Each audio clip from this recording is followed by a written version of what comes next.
What is the law of attraction, according to her current thinking? Well, she puts it very directly, doesn't she? About us being creators. She does. She says every single human is a creator. We're creating our lives through our thoughts. But not just the thoughts themselves. Right.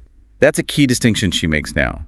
It's not that thoughts are inherently powerful in isolation, but that you are powerful. Your focused thoughts are the tool. I like that shift. Puts the power back on us, not some abstract thought cloud. And she uses that analogy about wealth versus lack, which really illustrates it. Can you unpack that a bit? Sure. So basically, people who consistently focus on, abundance, seeing opportunities, they tend to experience more of that. Things just seem to work out. Okay. But conversely, if you're always thinking, I don't have enough, feeling that lack, you tend to attract more situations that just reinforce that feeling. Like attracts like, basically. Right, that classic idea, what you focus on expands. And it's not just thoughts, but words, too. She stresses that. Massively. Yeah. The importance of speaking about what you want, not what you don't want. So stop complaining, essentially. Well, yeah, if you're always talking about frustrations, feeling overwhelmed, what's missing, you're kind of putting in an order for more of the same. Like telling the universe, more overwhelm, please. Exactly. And she also points out that just like working harder or taking more action won't necessarily fix it if your core beliefs are still stuck in lack. Ah, okay. So action isn't the silver bullet if the thought patterns are wrong. Precisely. She used that example of someone getting more money but still feeling completely overwhelmed. Right, because the underlying I'm overwhelmed thought hasn't changed. Exactly. The money changes, but the internal program is still running the same script. So, okay, how do we actually shift that from feeling swamped or lacking to, feeling abundant? Her advice is pretty straightforward. Consciously think and talk about what you want. Be deliberate about it. Yes. So instead of I'm so overwhelmed, maybe you consciously focus on things flow easily for me, or I really enjoy my free time. You start thinking and speaking that reality. It sounds simple, but, the world isn't exactly set up to help with that, is it? News, social media, it's often quite negative. That's a really good point. Yeah. It does make it harder. You're constantly bombarded with drama and negativity. It takes conscious effort to maintain a positive focus. But she says the mind is like a program, that we can kind of reprogram it. Yeah, that's her view. It can be trained like anything else. Trained to lean more positive, less towards the negative default that, we often pick up. Aligning your thoughts with what you want is the reprogramming. Okay, but here's a tricky bit. How do you talk about what you want without feeling the lack? Because it isn't here yet. Ah, yes. That's a subtle but crucial point she raises. Yeah. The danger is saying, I want X, and then immediately thinking, but I don't have it. That but is the killer, according to her. It cancels out the positive intention and reinforces the lack. So it's like the universe hears the don't have it louder. Kind of, yeah. Or at least it picks up on that dominant feeling of absence. Her advice is to detach from when it will show up. Let go of the timeline. Right. And just trust that it will be given. State the desire, feel the positive feeling, and then release the need to see it right now. Of course, this whole idea gets pushed back. The classic criticism, you can't just think your way to success without hard work. How does she handle that? Well, in this interview, she mainly just respects that people have different beliefs. She doesn't really argue against it directly. Okay. But she does mention Lester Levinson's teaching, which is pretty strong. He believed if you truly asked for something, like with your whole being, nothing can stop it. That's a bold claim. Powerful idea, though. It is. And she shares examples, real stories people told her. Like at book signings and things. Yeah, people manifesting huge life changes. She mentioned someone wanting a sound studio. Oh, yeah. Visualized it, really believed it, kept the faith, and not only got the studio, but also the partner, the house, like a whole package deal. Wow, so it wasn't just one thing. No, she said many people reported that applying the principles led to positive shifts across their whole life, often tied to gratitude and positive talk. And her own story with The Secret. I mean, she wasn't exactly in a great place when that started, right? Not at all. She talks about everything collapsing, money, health, relationships, her father passing away, just boom. And right in the middle of that, she has this realization, this insight into these principles, and feels this intense drive to share it. Even with, $2 million in debt? Yep, facing huge debt. But she said she just focused only on the goal of making The Secret, refused to let the debt dominate her thought. That takes incredible focus. Which kind of leads to her idea that everything is always like on track, even bad stuff. Yes, that's a core belief for her. Even when things are falling apart, even in suffering, she believes you're being moved towards something magnificent. So those crises she faced, she sees them as necessary steps. Exactly. She sees them as the things that led her to discover the secret. There's a kind of perfection in how it all unfolded, even though it felt terrible at the time. That's a radical reframe. To actually be grateful for the hard times, that's tough. It is tough. But her logic is that those challenges often create the intense desire needed for change. They give you the strength, the determination, the why. You fuel for transformation. Right. And speaking of fuel, gratitude comes up again and again. She calls it the fastest way to change things. Why gratitude? That's what right. makes it so powerful for her? She sees it as a multiplier. It shifts your energy immediately from lack to appreciation. And she believes that act of appreciation aligns you with, the universal forces, attracting more good stuff. More things to be grateful for. Exactly. It's an energetic shift. And she has that specific practice right before sleep. Yeah. Just before you fall asleep, replay the good moments of the day, even tiny ones, and really feel the gratitude for them. She thinks that sets a positive tone that carries through the night and into the next day. And the flip side, being ungrateful. She warns about that, taking things for granted. She suggests it can actually lead to those things being, taken away. A reminder to appreciate what you have. It's a strong reminder. And she even applies it to intense grief. She shared that story about her mother after her father died suddenly. Oh, right. That was powerful. Her mother consciously chose to focus on the good years, the love they shared, found gratitude even in that immense loss. And that helped her move through the grief. Byrne says it lifted her out of despair. It just shows the power of perspective, how gratitude can reshape even the hardest experiences. Wow. Okay, she also touches on things like resentment, not forgiving people. How does that fit in? Well, she says you might still attract stuff while holding on to resentment, but it won't bring you peace or happiness. Right. And more than that, resentment actually attracts more situations to feel resentful about. It's like a signal that there's something inside you that needs letting go. Like attracts again. Yeah. It's an energetic resistance to peace and abundance, she thinks. It connects to, forgiveness teachings in many traditions too. So letting go is key. And it's not just thoughts, but feelings are huge manifestors too, right? Maybe even more so. Definitely. She's very clear. Worry attracts worry. Unhappiness attracts unhappiness. Fear attracts fear. On the positive side.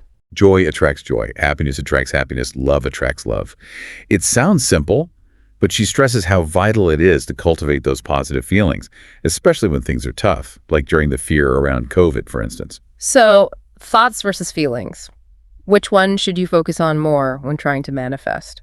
She suggests going with what's easiest for you. Yeah. She started with thoughts, she said, but became much more sensitive to feelings later on. She even said if she feels bad, she won't open her computer or answer the phone because she doesn't want to attract negativity in that state. Interesting tactic. Yeah. For her, it boils down to happy versus unhappy. Aim for feeling happy, not just okay or pretty good. And joy seems to be a real superpower in her view. Oh, absolutely. The interviewer shared his own story about focusing on joy. Right. Overcoming that belief about not being smart. Yeah, just bringing joy into interactions opened up unexpected doors for him. And Byrne has that card. Live in joy. Humanity needs your joy. Why joy specifically? She says it's on the same high frequency as love. It speeds things up. Grief, despair. Those are slow frequencies, maybe protective in a way, but joy is fast-track manifestation. Fascinating. She even tackled depression with a kind of radical acceptance. Yeah, her own experience. Worrying about her daughter led her into depression. She realized her thoughts created it. Okay. And instead of fighting it, she tried. Loving it, imagining, embracing the feeling of depression. Loving depression. That sounds counterintuitive. Totally. But Yeah. she said when she did that, imagine wrapping her arms around it with love, it just evaporated. Her conclusion, nothing negative can survive in the presence of love. Wow. Okay. That brings up belief, though. How do you genuinely believe you're worthy of all this good stuff? Well, reflecting on her own journey, she said before the secret knowledge came to her, her focus was just on being excellent at what she did, not competing. But when she got the insight about the law of attraction, it wasn't just belief, it was knowing. Like every fiber of her being knew it was true. That knowing seems key for her. It does. And when the secret took off, She stayed pretty grounded. How so? She always saw the message as the star, not her. The whole creation felt miraculous to her. And she deliberately limited interviews, learned from her news days to avoid being torn down. Except for Oprah. Right, because she felt Oprah already lived this, understood it deeply. So that difference between believing and knowing, can you elaborate on that? Yeah, she sees knowing as a state beyond just mental agreement. It's deeper, almost like intuition. Like when you just know something's going to happen. Exactly. We've all had that feeling. But she also says you don't have to be at that absolute knowing level to manifest. Just believing more than you disbelieve is often enough to get started. Okay, that's encouraging. What about impatience then, when you want something now? She suggests that feeling impatient might actually mean you don't fully believe it's already done, already on its way on an energetic level. Interesting diagnostic. She had those great examples of shifting belief, right? The woman wanting a baby. Oh, yeah, that was powerful. She was visualizing being pregnant, but it wasn't working. Right. So she shifted to visualizing and feeling herself holding the baby. Yeah. Actually feeling the weight, the connection. Pregnant within a month. It was about getting past the resistance. Yeah. Embodying the end result. And the volleyball play. The Australian team, yeah. Filled their apartment with replica gold medals before the Olympics. Seriously? Yeah. Constantly seeing them, feeling like they already won. And they said the actual win felt almost effortless. It came from that pre-existing state of achievement. So that's the effortless action she talks about. Action from a place of already having it. Exactly. It's inspired action, flowing from that state, versus forced action coming from lack or desperation. And always, thought comes first. Nothing gets invented or created without the initial thought. Right. Internal state first, then inspired action. But what about ego? Success can inflate the ego. How do you manage that? Humility and gratitude, she stresses, constantly. She mentioned her team doing intention meetings back then. What were those? They'd meet and celebrate the success of the secret, as if it had already happened, generating that collective feeling of accomplishment and thanks beforehand. Wow, that's acting as if on a team level, like her travel example. Exactly. Getting the suitcases out, planning, celebrating the trip like you're already packed, creating the feeling now. Yeah. The interviewer even booked a trip to Japan after trying that. It's about aligning your energy. Yeah. And that links to the vacuum idea, too. Yeah. The universe abhors a vacuum. Make space for what you want. Like clearing closet space for a partner. Or making room in the bed, yeah. Or a mother preparing the nursery. Tangible actions that signal readiness to receive. Okay, let's talk practicalities. Negative thoughts, they happen. How do we deal with them effectively? First step, awareness. Just noticing your mind, your feelings. Negative feelings often follow negative thoughts. Like recognizing when you start spiraling down and catching the thought that kicked it off. It takes practice, I guess. Definitely. But with practice, you get faster at spotting them. Eventually, she says, negative thoughts start to feel alien, uncomfortable. Because positivity becomes your new normal. Right. You realize negativity is just an old limiting habit, and you consciously choose to replace those thoughts with better feeling, empowering ones, reprogramming the mind, like she said. And she specifically mentioned gossip as low frequency. Yeah, just sees it as draining negative energy. Doesn't help you attract what you want. It relates to her idea of oneness, too, doesn't it? What you put out comes back. Exactly. Because we're all connected, thinking badly of others, judging them. It actually impacts you. Your energy. So kindness benefits the giver, too. Absolutely. The universe, in her model, doesn't really distinguish. It just reflects the energy. Kindness attracts kindness. Judgment attracts judgment. Back to you. Okay. And she has those manifestation cards now. Yeah, they look beautiful. Designed for daily inspiration. How do you use them? Just draw them one in the morning. By law of attraction, she believes, you'll get the message you most need for that day. Where can people find those? TheSecret.tv, her website. And she mentioned social media too, at the Secret 365 on Instagram. Plus your other books like The Greatest Secret. Got it. Now, at the end of that interview, Lewis Howes asked her some big final questions. What were her takeaways? Yeah, like what's next? She just wants to keep creating, reaching more people, books, maybe apps. Okay. And the 3 truths, if she had to boil it all down. Love everything and everyone, be grateful for every moment, be the joy. Simple but profound. And her definition of greatness. Humility, just one word. Humility. Interesting. And finally, she circled back to money right at the end. She did.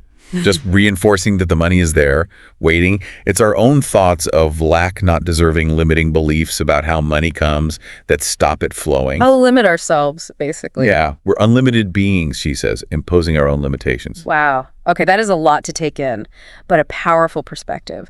So recapping, it's about our power as creators, focused thought, positive words, huge emphasis on gratitude. The power of feelings, especially joy, and that deep sense of belief or even knowing. And the encouragement is really for you, listening, to look at your own thoughts, your feelings. How could applying even one of these ideas shift things for you? Yeah, that's the invitation. So maybe a final thought to leave you with. Are your thoughts and feelings right now building the life you want? What's one small shift you could make today? Maybe try acting as if for something you desire, or consciously create that vacuum for it.